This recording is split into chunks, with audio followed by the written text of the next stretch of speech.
keyingi ering seni asalingni tatib ko'rmagunigacha va sen bu eringni asalini tatib ko'rmaguninggacha birinchi eringga halol bo'lmaysan dedilar. Shuning uchun kim halola qilmoqchi bo'lsa, yaramaydigan bir erkakni topib, xotinni o'zicha shunga nikohlab, keyin yana qaytarib o'zim olaman desa adashadi.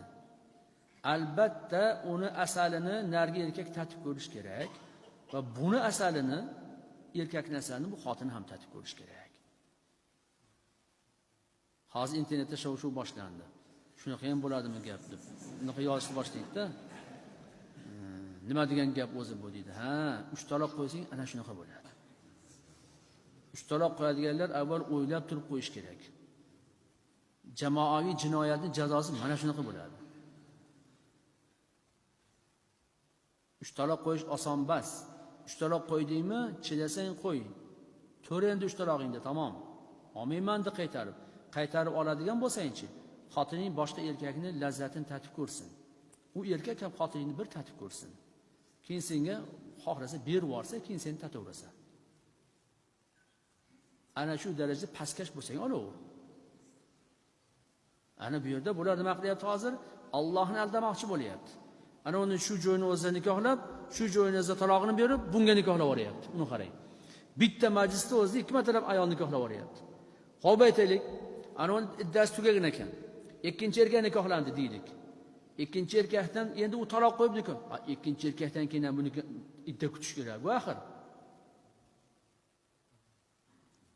Qaydan bu qo'yib yuborsa darrov bunga nikohlayapti. Kimni aldamoqchi bo'lyapti bular? Bunaqa teatrni uyushtirib. Ikkala yerdan ham idda kutmayapti u xotin.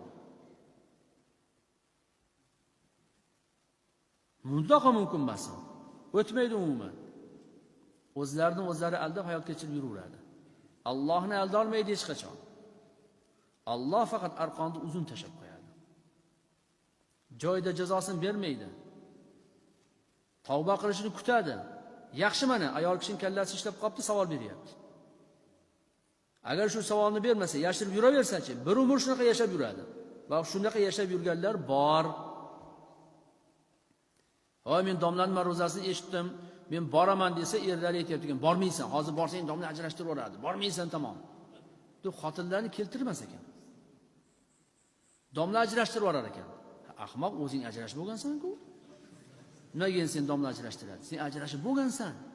Uni biz domlalar ajratmaymiz hech kimda. Alloh asrasin. Biz imkon darajasi saqlab qolishga harakat qilamiz. Lekin sen qilar ishni qilib bo'lgan bo'lsang, biz aybdormizmi endi?